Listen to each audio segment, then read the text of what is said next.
Lucas capítulo 5, versos número 36, a palavra do Senhor diz assim: Então lhes contou esta parábola: Ninguém tira um remendo de roupa nova e o costura em roupa velha. Se o fizer, estragará a roupa nova. Além do que, o remendo da nova não se ajustará à velha. E ninguém põe vinho novo em vasilha de couro velha. Se o fizer, o vinho novo rebentará a vasilha, se derramará e a vasilha estragará. Ao contrário, vinho novo deve ser posto em vasilha de couro nova. E ninguém, depois de beber o vinho velho, prefere o novo, pois diz: o vinho velho é melhor. Amém? Feche os seus olhos. Pai, oramos nesse momento por essa palavra, pedindo ao Senhor que fale com a tua igreja, que ministre o coração dos meus irmãos, que essa palavra produza vida, que essa palavra traga alinhamento, que essa palavra traga direcionamento, e que todos, sem exceção, sejam ministrados por tua palavra, em nome de Jesus. Amém? Pode se assentar.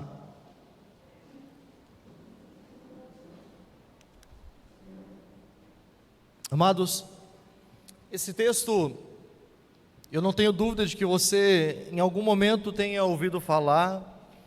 A primeira expressão, ou a primeira parte do texto, verso 36, quando fala sobre remendo de roupa nova em roupa velha, talvez seja menos conhecido, né? Mas a segunda expressão, que nas versões mais originais a gente conhece como não colocar vinho novo em odres velhos, né, já é bastante conhecido, é algo muito proclamado, vamos dizer assim.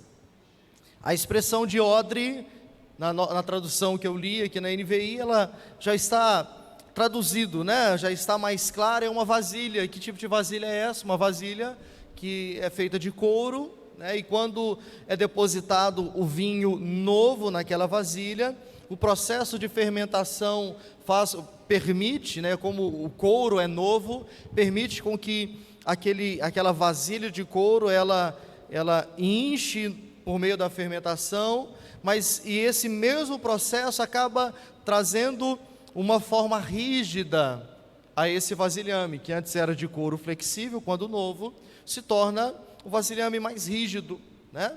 Essa bolsa, esse tipo de bolsa, de bag ou de vasilha. Comum na época, não sei, mas imagino que hoje ainda possa haver algumas culturas ou pequenos agricultores e produtores de vinho que talvez use esse mesmo processo. Na verdade, conhecer a vasilha não importa tanto, mas importa para a gente, né? Eu quero que você fique apenas com esse entendimento, pensando nessa vasilha, de que uma vasilha nova, ao receber um vinho novo, ela tem a flexibilidade conforme a fermentação, e é óbvio que uma vasilha velha, ou uma vasilha já usada, que já viveu com o vinho o processo de fermentação, já não tem a capacidade de elasticidade, né? E por isso, se for colocado vinho, não haverá possibilidade de ser esticado, e com isso ela pode se romper. Amém? Apenas me acompanhe por isso. Não se coloca vinho novo em odres velhos, ou não se coloca remendo de roupa nova em roupa velha. Primeiro, que fica muito claro, muito óbvio isso. E segundo, que o tecido, uma das questões é justamente a mesma dos odres, dos vasilhames. O tecido novo, ele tanto contém mais resistência, como ele também contém mais elasticidade. Mas ele, posto sobre o tecido velho naturalmente ele pode também se romper, ok? Então, no momento em que eu utilizo remendo novo em roupa velha, eu estrago ambos. No momento que eu coloco vinho novo em odres velhos, eu estrago ambos. Há algum problema no odre velho? Desde que ele carregue vinho velho, não tem problema algum. Há algum problema na roupa velha? Não, irmãos. nenhum problema, né? A gente não vê de tempo em tempo a moda não é se reciclando, mas ela se repetindo. Não há problema em estilos antigos, em formas antigas de se pensar. Agora, se é para um novo tempo, para uma nova estação, para um novo movimento, é necessário que tudo seja renovado. Da roupa ao remendo, do vinho ao odre. Remendo novo, roupa nova, roupa velha, remendo velho, odre novo, vinho novo, odre velho, vinho velho. Simples assim. Mas nós precisamos, como igreja do Senhor, o que é igreja, irmãos? A Igreja Batista Comunhão é igreja? É. Mas mais do que a Igreja Batista Comunhão, que é aquele CNPJ que você viu agora há pouco posto aqui, o CNPJ que representa o nosso Pix, o CNPJ que representa a pessoa jurídica, a instituição jurídica regular perante os órgãos reguladores do governo. A Igreja Batista Comunhão, ela é antes de tudo somente descrita nisso. Mas a principal igreja é a igreja de Jesus Cristo aqui na terra, que somos nós enquanto corpo. Essa é a igreja que prevalece. Nós não estamos aqui, irmãos, carregando simplesmente uma faixa denominacional. Nós não estamos aqui tendo como principal bandeira aquela que está ali na frente, dita Igreja Batista Comunhão. Pelo contrário, aquilo que de fato nós levantamos e hasteamos, aquilo que de fato a gente levanta, a bandeira que nós levantamos, é a bandeira do reino dos céus. Aquilo que nós estamos proclamando todos os dias é a palavra do Senhor e anunciando o reino de Deus. Hoje, pela manhã, eu estive um tempo com a liderança e com aqueles que servem nos ministérios, e nós compartilhamos uma palavra, trazendo novamente à lembrança aquilo que, desde Êxodo capítulo 19, também em 1 Pedro capítulo 2, sabe, o Senhor nos trouxe de uma forma muito evidente, a palavra nos traz de forma evidente, Apocalipse também fala sobre isso, e a Reforma Protestante também, onde o Senhor nos chamou para o sacerdócio. Nós dissemos que não é simplesmente o pastor Cleiton ou o Rauan que ministrava louvor junto com a Fabrícia, não é apenas estes os sacerdotes, aqueles que oficiam culto ao Senhor, mas todos nós. Infelizmente, a religiosidade nos impregnou o entendimento de que nós viemos todos os domingos para esta casa para participar de um culto. Você, quando convida o teu amigo, a tua amiga para vir à igreja, você diz: vamos para o culto. E nós nunca, ou quase nunca, ou talvez nunca, estamos realmente convidando as pessoas para cultuar ao Senhor. E por que você está dizendo isso, pastor? Simples, irmãos. Quando nós entendemos, por exemplo, eu vou bater a pastora agora que ela cantou, eu vou cantar também, Quando a gente canta canções como essa, dizendo és fiel em todo o tempo, e isso passa de mera expressão dos nossos lábios, quando isso realmente é de fato uma adoração que brota do nosso interior, isso então vai refletir a experiência que você teve na presença do Senhor. Isso vai refletir a experiência que você, enquanto homem e mulher, tem vivido no Senhor. Por exemplo, de que quando parecia que tudo ia se acabar, quando parecia que o azeite na botija ia se acabar, você tem a experiência de que o Senhor envia o homem de Deus para encher as suas vasilhas de azeite, e é necessário mais vasilhas, e a bênção que você, enquanto homem e mulher de Deus, recebe, é uma bênção tão grande, que a Bíblia diz que é medida recalcada, sacudida e transbordante, ao ponto de alcançar outras pessoas. São as experiências que nós temos na presença do Senhor, que nos faz então entender e dizer: és fiel em todo o tempo, e em todo o tempo tu és tão bom. Essa é a real compreensão de que eu e você não somos mero cristãos e não viemos participar de um culto, mas estamos aqui para cultuar aquele que vive e reina e é todo poderoso, amém?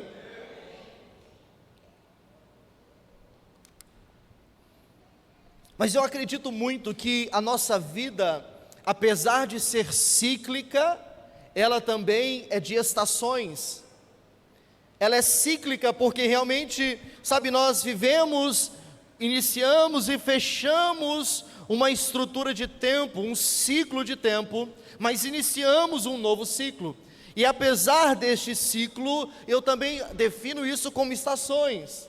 E para cada estação são necessários um novo comportamento, uma nova identidade, uma nova compreensão, um novo posicionamento, uma nova maturidade. A nossa vida, as etapas de crescimento da nossa vida mostram isso muito claramente. Quando eu olho para o Pietro, por exemplo, hoje acho que o menor bebezinho aqui, ele precisa de um cuidado. Eu olho para a Rebeca, precisa de outro cuidado. A gente vai olhando para cada criança, para cada estação e vai entendendo os cuidados necessários.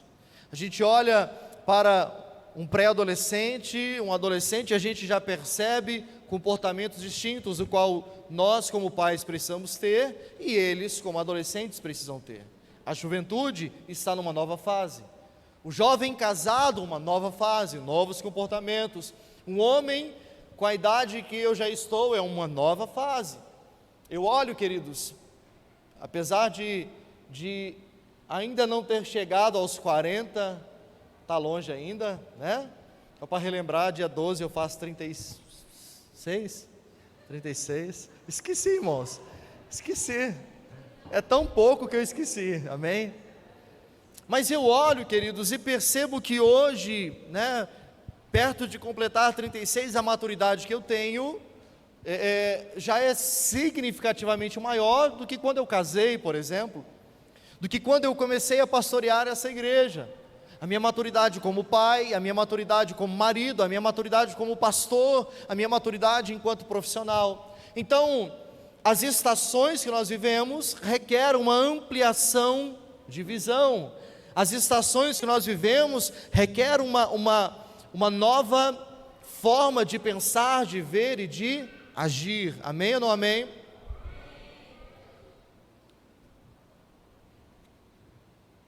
Diante disso, me ouça com carinho. Precisamos de algo novo para o novo. Precisamos de algo novo para o novo. Não há como colocar algo novo no velho. Eu não quero por isso desmerecer o velho, como eu já disse.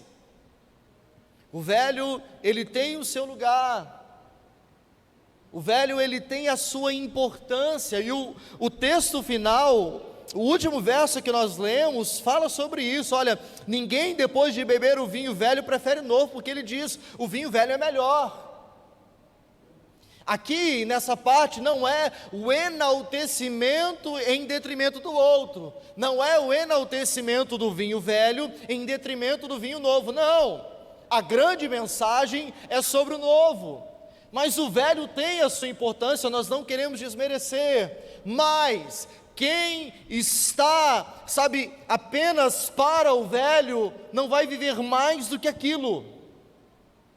O odre que foi inflado, que foi, sabe, preparado por aquele vinho que nele foi posto, e que com o tempo da fermentação assumiu uma forma, se não for para viver algo novo, vai viver aquilo. Ok, nada contra, mas se há algo novo, aonde você quer ficar parado, ou aonde você quer chegar? Eu torno a dizer o que disse ainda há pouco, nós precisamos de algo novo para o novo. Há uma oração e essa oração é: Deus, o que o Senhor quer? Essa é uma oração que nós precisamos fazer. Eu amo o período de dezembro. Primeiro, porque é meu aniversário. Segundo, porque esse é um período que nós ficamos reflexivos. Todos nós começamos a pensar, dizendo: como vai ser o próximo ano? Como foi esse ano? O que eu realizei ou o que não realizei? Qual é a minha expectativa? Meu Deus, passou um ano inteiro, e aí? Nós fomos frustrados nos últimos anos em função do Covid, e parece que muitos de nós paramos o tempo em várias etapas da nossa vida. Nós somos obrigados a muitas coisas, ok? Mas ao mesmo tempo nós não percebemos a grande vantagem daquilo que o Fique em Casa fez para nós, que é o tempo em família. O tempo em família, preciosíssimo. Mas nós continuamos e precisamos perguntar se para algo novo nós precisamos de algo, para algo novo nós precisamos de algo novo. Parece redundante, né? Então, Deus, o que o Senhor quer? Qual é o desejo do Senhor? Quais são os planos do Senhor para a próxima estação? Quais são os planos do Senhor para esse novo tempo? Quais são os projetos? O que o Senhor quer? Nós precisamos ouvir o que o Senhor deseja. A vontade do homem, queridos, ela normalmente é um lugar de conforto. A vontade do homem é justamente, tentar se adequar com algumas coisinhas apenas, porque o lugar de conforto é muito gostoso. Dificilmente alguém prefere o lugar de confronto em detrimento do lugar de conforto. Ao invés de nos acostumar e nos habituar ao lugar de conforto, nós precisamos, queridos, desejar o lugar de confronto, mas muitos homens fogem do lugar de confronto. Nós olhamos, por exemplo, para os adolescentes e normalmente quando você vai dizer algo para ele, dizer eu já sei. E esse é o comportamento que muitos de nós, nessa fase de adolescência cristã, vamos assim dizer, já usei esse termo outras vezes aqui, nós dissemos eu já sei. Queridos, é impossível você saber daquilo que está por vir, se não for o Senhor que te ensinar ou te declarar isso. Mas Senhor, qual é a tua vontade? Qual é o teu desejo? Quais são os teus desígnios para a próxima estação? Eu preciso de algo novo para viver o novo. Portanto, Senhor, é no Senhor que eu preciso ouvir para obedecer. Amém ou não amém? Não é à toa que o verso 39 ele diz: olha o que o texto diz, o que o próprio Jesus ele diz: e ninguém depois de beber o vinho velho prefere o novo. Por quê? Porque o vinho velho, ele é gostoso, ele é saboroso, mas o vinho novo, ele ainda depende de um processo de fermentação, ele ainda precisa de um tempo, ele tem as suas características, que ainda não foram tão aguçadas, e é muito mais fácil se adaptar àquilo que nós já temos, àquilo que nós já estamos acostumados, a cantar as velhas canções, a me contentar com os velhos estudos bíblicos, a simplesmente olhar e dizer: no meu tempo eu pregava desse jeito, no meu tempo era assim que eu evangelizava, no meu tempo. E nós então nos enclausuramos dentro da igreja e não nos permitimos a nova estação do Senhor que está lá fora. Chegamos a uma idade e achamos que a nossa idade de maturidade também é uma idade de maturidade cristã, da qual agora quem precisa trabalhar são os novos, digo de idade. E não entendendo que o Senhor tem algo novo para nós. Mas é claro, queridos, a vontade do homem é o lugar de conforto. O homem sempre foge do lugar de confronto.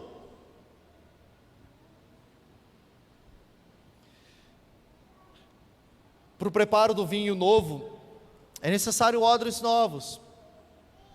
E odres novos requer, primeiro, deixar de lado o velho.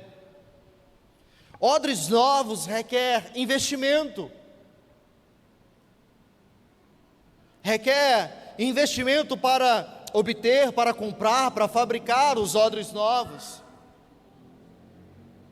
Requer tempo, requer dedicação, requer saber esperar. E é por isso que é tão desconfortável. Odres novos, preste bem atenção nisso.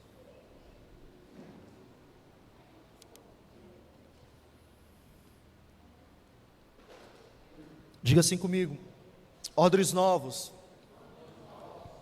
Mais animado, diga: odres novos são capazes de resistir. Odres novos são capazes de ser esticados. Você está entendendo isso? Não, né? Olha para mim. Você está pronto para ser esticado por Jesus?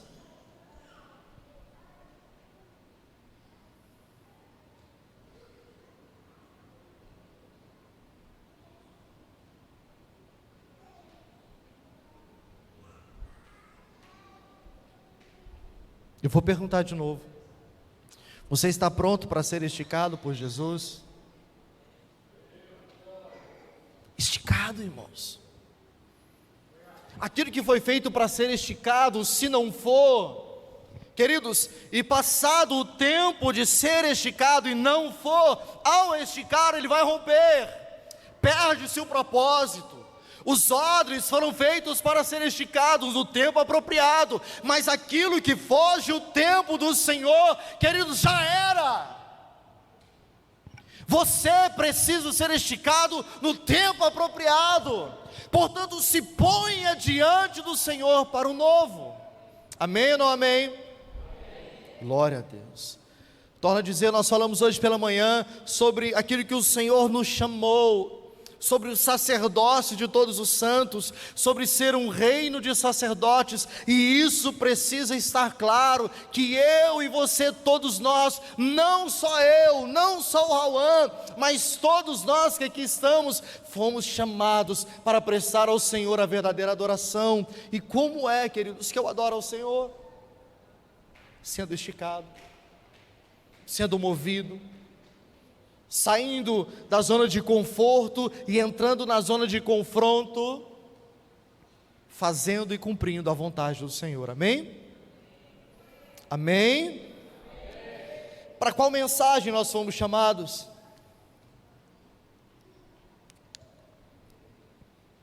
Eu acredito, queridos, que o novo de Deus para nós, enquanto igreja, é uma paixão renovada, ou melhor, uma nova paixão e uma nova mensagem, uma só mensagem, uma nova paixão e uma só mensagem. É tempo, amados, olha para mim por favor, de nós nos alinharmos. Queridos, o clamor do pastor Cleiton não pode ser o clamor só do pastor Cleiton, mas precisa ser o clamor de uma igreja.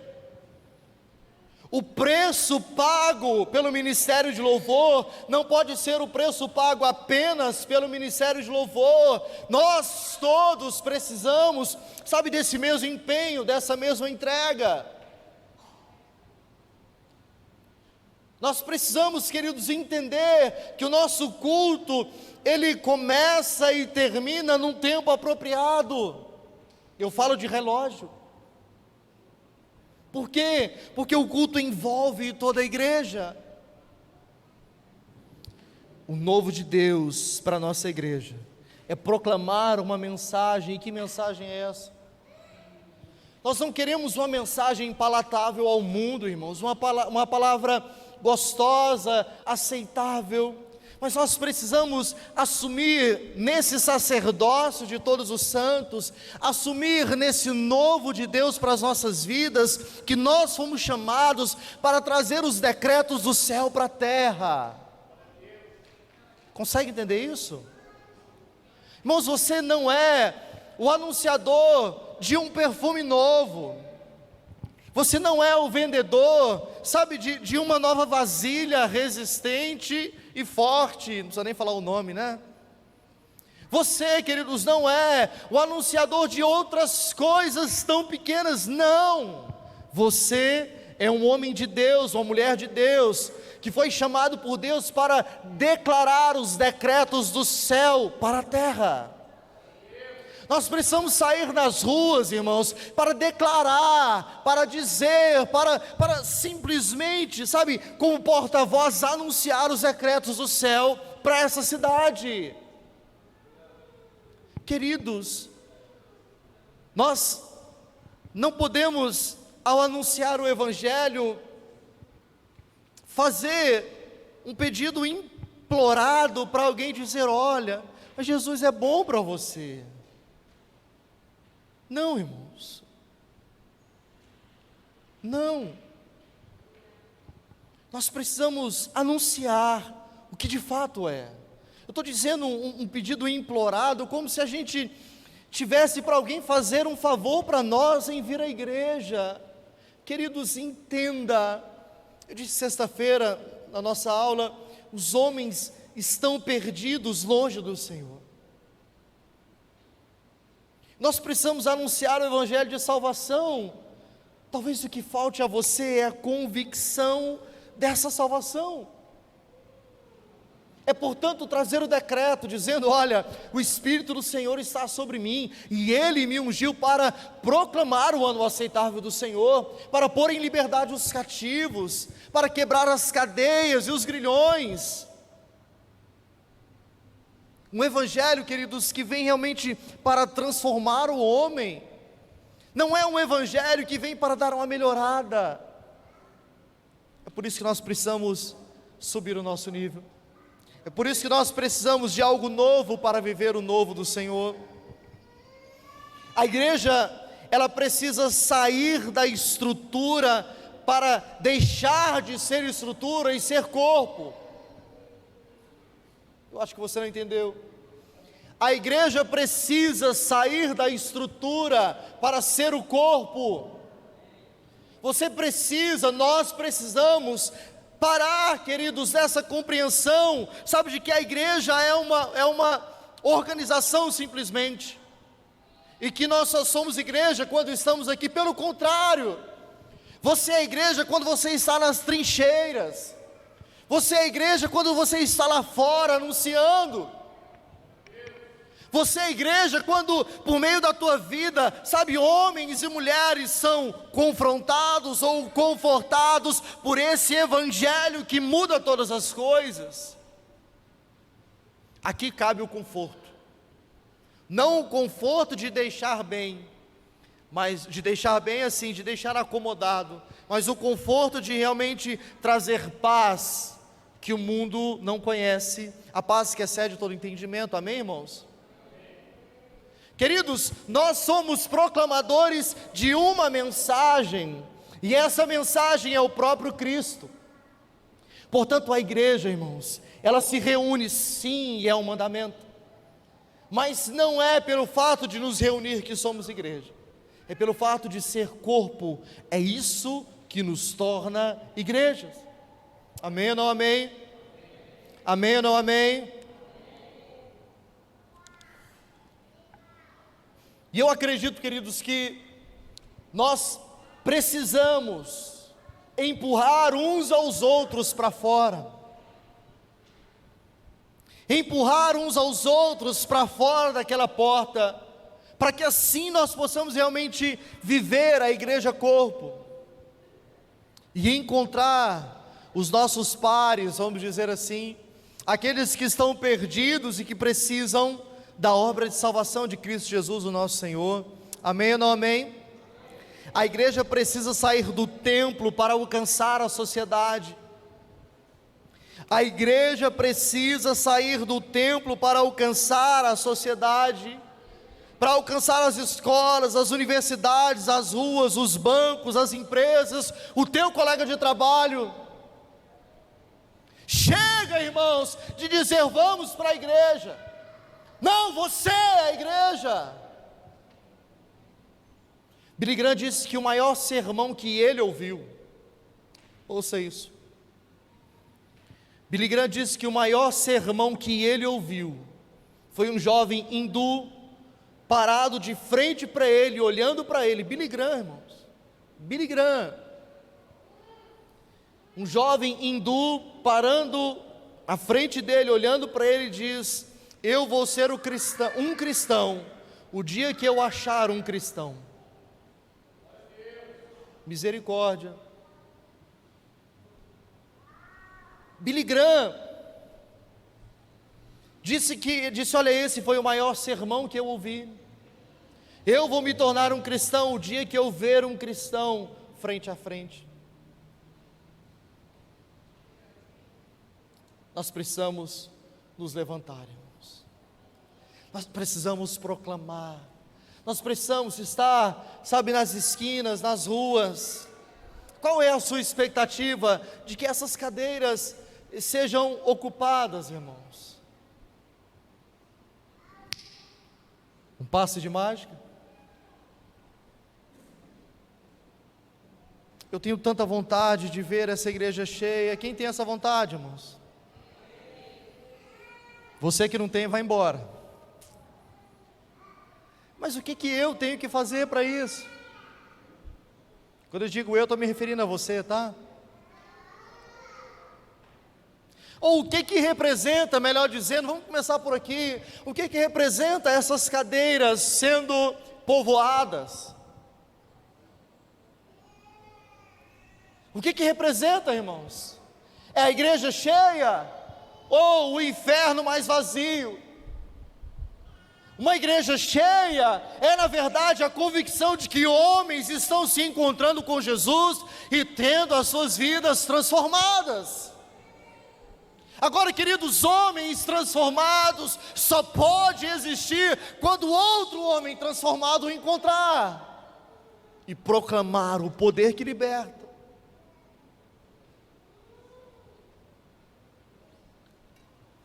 Quando o poder de Deus invade as nossas vidas, irmãos, nós manifestamos o poder de Deus nas nações. Quando o poder de Deus nos invade, nós manifestamos o poder de Deus aonde quer que estivermos. Eu disse sexta-feira aqui para os irmãos, compartilhei essa história com a minha esposa ao longo da semana. Alguns dias eu venho incomodado com uma jovem no meu trabalho, e então descobri a realidade dela essa semana, filha de pastores. Irmãos, prestem atenção, por favor. Eu estou aqui para proclamar o Evangelho do Reino. E eu encontrei a situação dessa jovem. Viveu na igreja, filha de pastor, está fora dos caminhos do Senhor. E eu perguntei para ela: você não tem saudade? E a resposta mais dolorosa que eu ouvi, ela disse: não.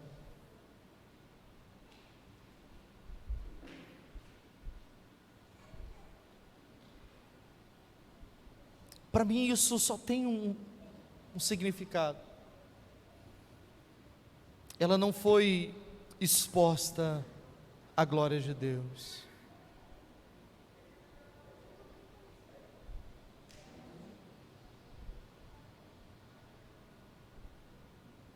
Quem vai expor a glória de Deus aos homens?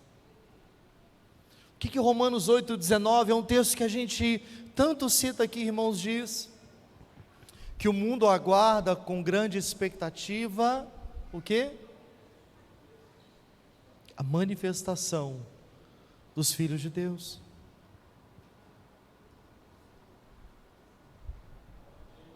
Amém, irmãos? Nós precisamos de algo novo para o novo. Eu disse algo hoje aos irmãos que, orando esses dias em casa, e ouvi do Senhor, e eu repito isso nesse momento, que o crescimento do cristão é como uma espiral. O espiral, ele começa pequeno, e ele então, à medida que ele vai girando, ele se torna maior nas suas extremidades. É óbvio que cada volta é cada vez mais distante, mas é cada vez maior. É assim que acontece no espiral. E o crescimento é como um espiral, o crescimento cristão. Você no mesmo ambiente, você na mesma igreja, você talvez na mesma área de serviço, mas não sendo a mesma pessoa em estatura, em graça, em conhecimento, mas você é maior e você continua crescendo como nesse espiral. Essa é a realidade que nós precisamos viver, amados, entendendo que há um lugar que o Senhor nos colocou, nos plantou, e é nesse lugar que nós precisamos crescer. Nós precisamos olhar para trás e dizer: glória a Deus, porque hoje somos maiores em conhecimento, em graça, em vida, em poder de Deus, em experiências.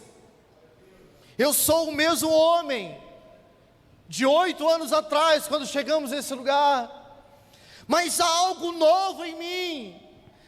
Queridos, algo novo. Eu fui renovado em paixão, ainda a lenha para queimar.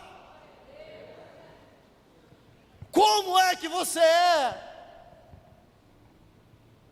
Você é maior hoje? Esse espiral, ele de fato acontece sobre a sua vida ou não? Nós precisamos entender isso. Você foi chamado para proclamar os decretos de Deus. Portanto, nós precisamos de algo novo para o novo. Eu vou repetir aquilo que eu disse um pouco antes.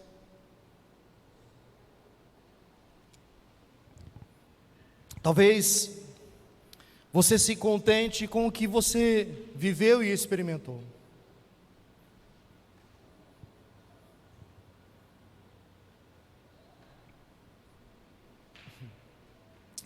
Eu vou usar um exemplo muito claro. Não está aqui não. Vou usar um exemplo muito claro para você. O jogador, estamos em tempo de Copa do Mundo. Quando o seu tempo de artilheiro ou de grande jogador passa, ele não é posto para a reserva, mas ele fica para trás, só na lembrança.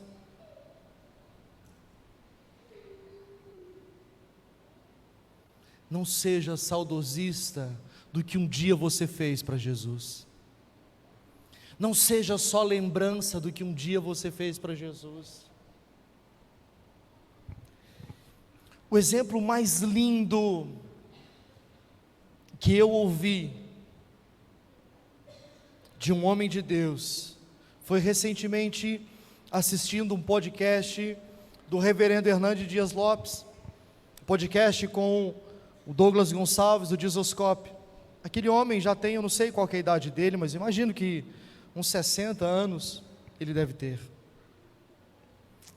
E ele é simplesmente o maior pregador da atualidade. Eu digo isso sem medo de errar.